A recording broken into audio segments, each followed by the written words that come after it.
Om Shanti. Good morning. साकार मुरली 6 जुलाई 2024। बाबा का मीठा मीठा पत्र हम मीठे मीठे बच्चों के मीठे मंथन के लिए। मंथन शुरू करने से पहले आनंद के सागर से बाबा की आनंद भरी किरणों के नीचे बैठ जाते हैं और अनुभव करते हैं कि मैं आनंद स्वरूप आत्मा हूं, आनंद के सागर की संतान हूं। आज की साकार मुरली जिसमें बाबा ने एक तो स्वच्छ बुद्धि कैसे बनती है उसके बारे में बाबा ने बताया, और दूसरा दैवी गुण कैसे आते हैं उसके बारे में भी बाबा ने बताया।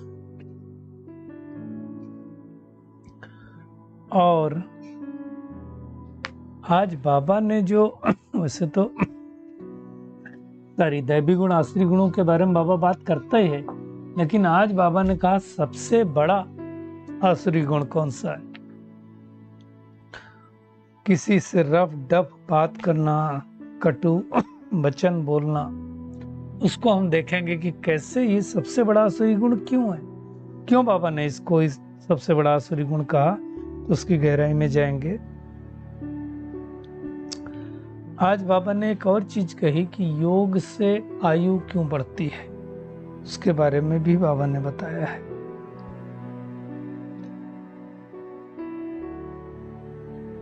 क्योंकि कहा जब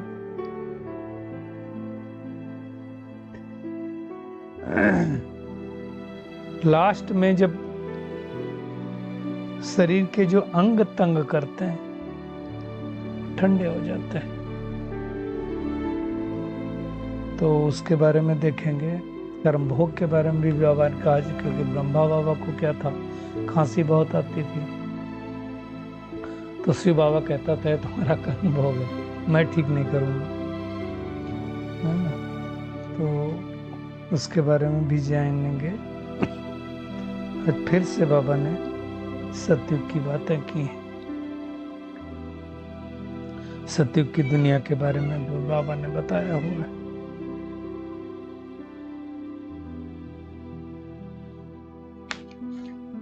और फिर बाबा ने आज शक्तिशाली फल प्राप्त करने की बात की है कि कैसे शक्तिशाली फल मिल सकता है, कैसे हम एक दो की शुभ भावना शुभकामना रख करके करें तो शक्तिशाली फल जरूर निकलेगा। तो चलिए हम शुरुआत करते हैं। स्वच्छ बुद्धि, एक होती है स्वच्छ बुद्धि और दूसरी होती है मलच्छ बुद्धि।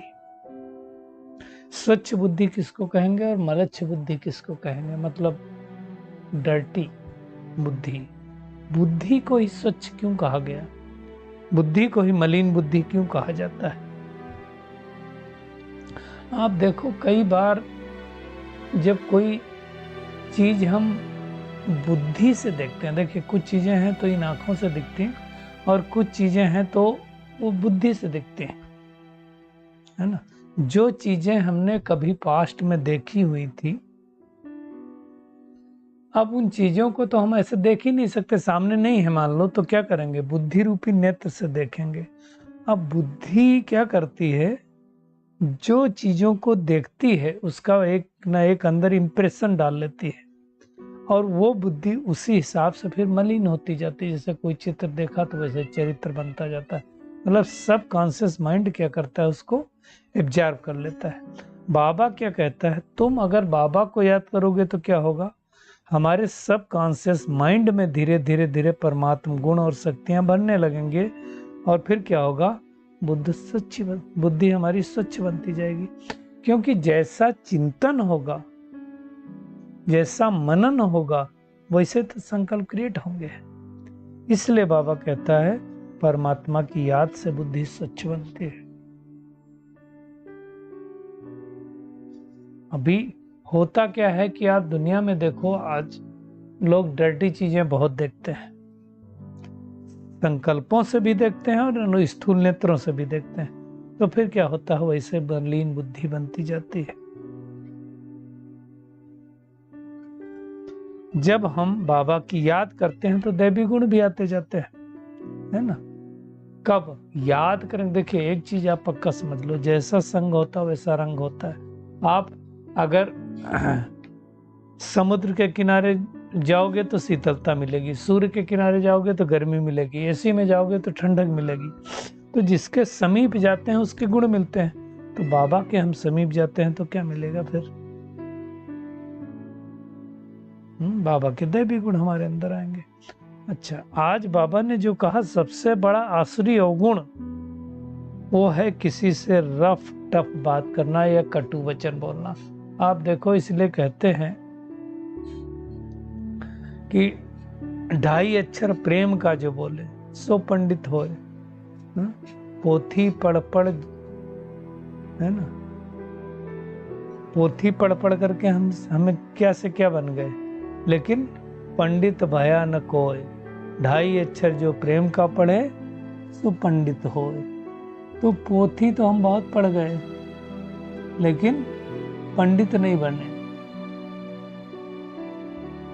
अब भगवान क्या कहता है कि प्रेम के अक्षर पढ़ो, और हम प्रेम का उल्टा क्या करते हैं, कड़वा बोलते हैं।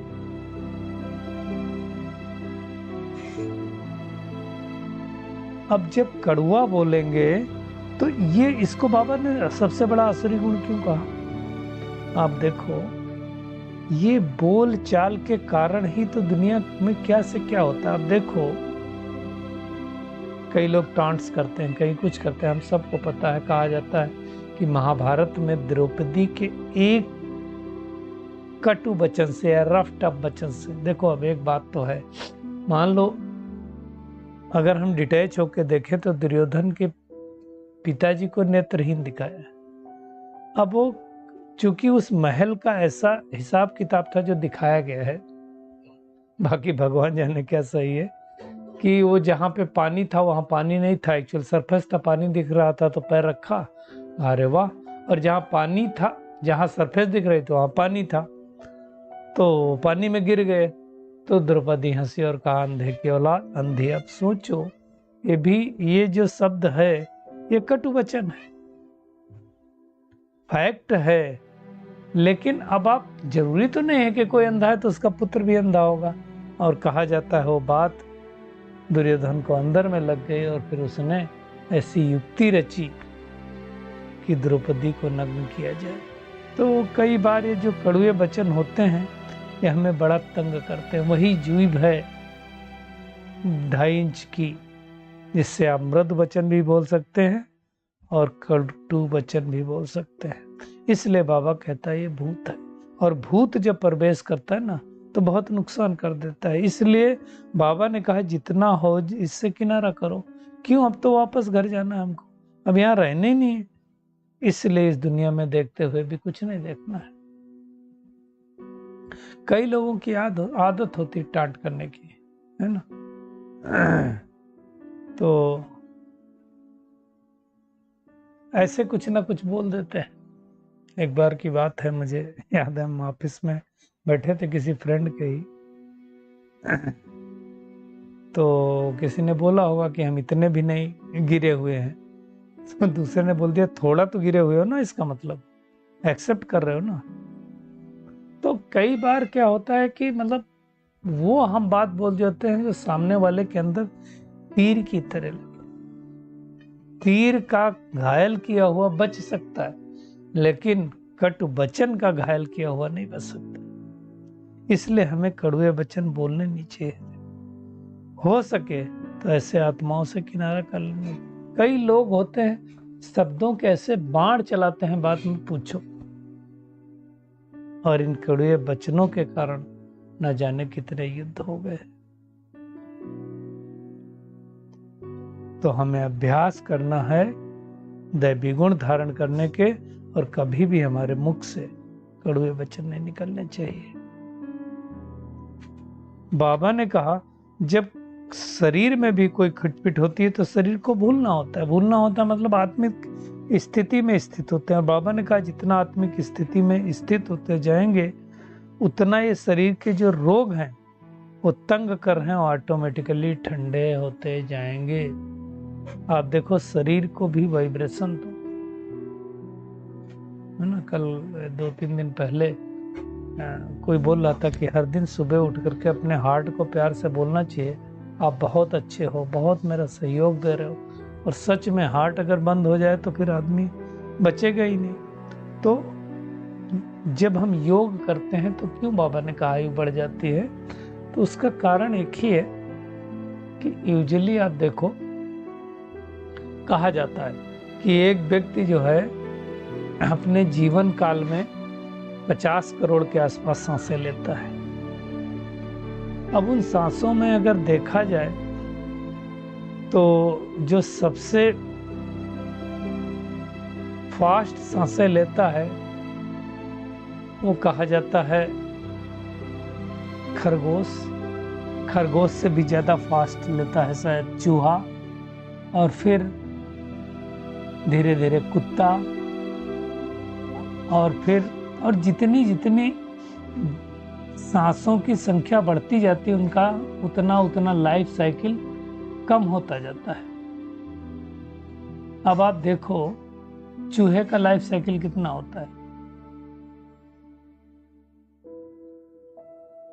तो चूहे का जो लाइफ साइकिल होता है वो सबसे कम होता है, 1.5-2 साल 3 साल ऐसा कुछ होता है।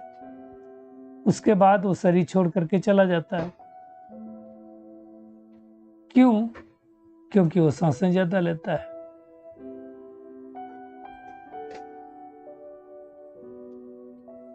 मैं एग्जैक्ट आपको बताता हूं।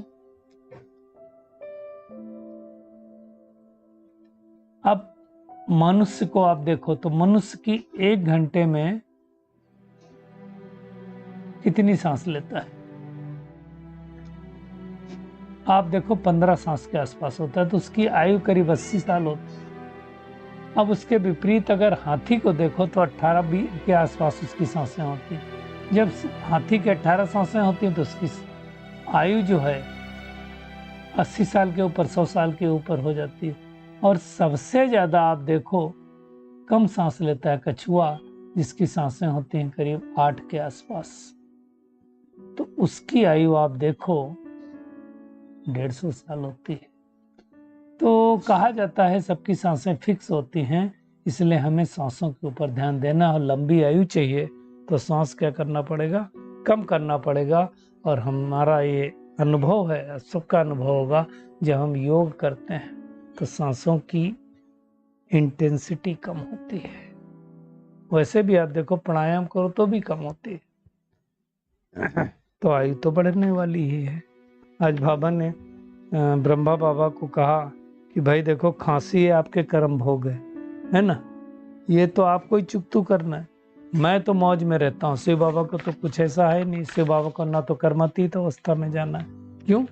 वो तो हमेशा ही कर्मातीत है, सदा ही कर्मातीत है।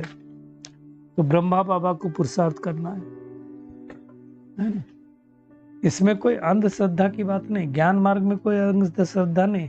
बाबा कहते जो करोगे सो पाओगे, तो ये भी बाबा ने बताया है। कई लोग सोचते हैं 40,000 साल अभी और सृष्टि चलेगी तो मौज कर ले। बाबा कहता है सृष्टि परिवर्तन होने का समय आ गया है, बस तुम एक ही काम करो। आज फिर से बाबा ने कहा भाई बहन की भी दृष्टि नहीं, आत्मा भाई भाई की दृष्टि रखो तो विकर्म विनाश हो जाएंगे। बाबा और कोई तकलीफ तो देता नहीं। बाबा को याद कर नास्तिक बनना, ऐसा ही सर्वगुण संपन्न हमें बनना है। तो एकांत में बैठ करके बाबा कहता है विचार सागर मंथन करो, कितने दैवी गुण हमने धारण किए हैं वो चेक करना है। क्योंकि हमें जिस दुनिया में जाना है वो दुनिया तो बहुत शोभनीक होगी, बहुत खूबसूरत होगी। तो उस दुनिया में जाने के लिए वैसा बनना पड़ेगा। जैसे देवताएं बहुत मीठे होते तो हमें बहुत मीठा बनना पड़ेगा, लेकिन हर कोई तो नहीं बनेगा। कोटों में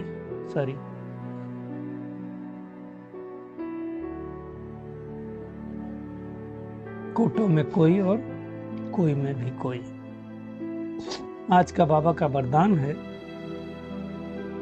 सेवाओं में शुभ भावना के एडिशन द्वारा शक्तिशाली फल प्राप्त करने वाले सफलता मूर्त भव। देखो कोई कर्म करो अगर और उसमें सबकी शुभ भावना शुभकामना हो तो सहज सफलता मिल जाती। इसलिए पहले क्या होता था, जमाने में लोग जब कोई अच्छे काम के लिए जाते थे तो सारे परिवार के पैर छूते थे, उनकी आशीर्वाद लेकर के जाते थे। आज बाबा ने उस पर जोर दिया, कहा वर्तमान समय में तुम सेवाओं में एडिशन करो। एक तो बाबा की दुआएं लेकर के जाओ और दूसरा क्या करो, जितने भी लौकिक अलौकिक हैं सबको संतुष्ट करो। सबसे सलाह लो, ये हम कर्म करने वाले हैं, ये सेवा करने वाले हैं, तो क्या होगा, सर्व की संतुष्टता का बल मिलेगा। यानी शुभ भावना शुभ कामना मिलेगी तो फल भी जो निकलेगा उस बल का वो शक्तिशाली निकलने वाला है। तो हम सबको मेहनत करनी है, तब सफलता मूर्त बनेंगे। आज का स्लोगन है, जैसे बाप जी हाजिर कहते हैं, आप भी सेवा में जी हाजिर रहो, जी हजूर करो तो पुण्य का खाता जमा हो जाएगा। तो आज का होमवर्क क्या है, एक तो होमवर्क यही है कि हमें बाबा की याद के द्वारा सूक्ष्म बुद्धि बनाना है और अपनी चेकिंग करना है कि मेरे अंदर कितने दैवी गुण आए हैं, है ना। ऐसा कोई काम नहीं करना है कि जो इससे परमात्मा की निंदा हो, है ना। बुद्धि में रहे कि अब हमें घर जाना है और अब सेवा की सफलता को आगे बढ़ाने के लिए सबकी शुभ भावना शुभकामना रखनी है। अच्छा, शुक्रिया मीठे प्यारे बाप दादा, शुक्रिया आप सभी का इस मीठे मंथन के लिए। अच्छा, ओम शांति।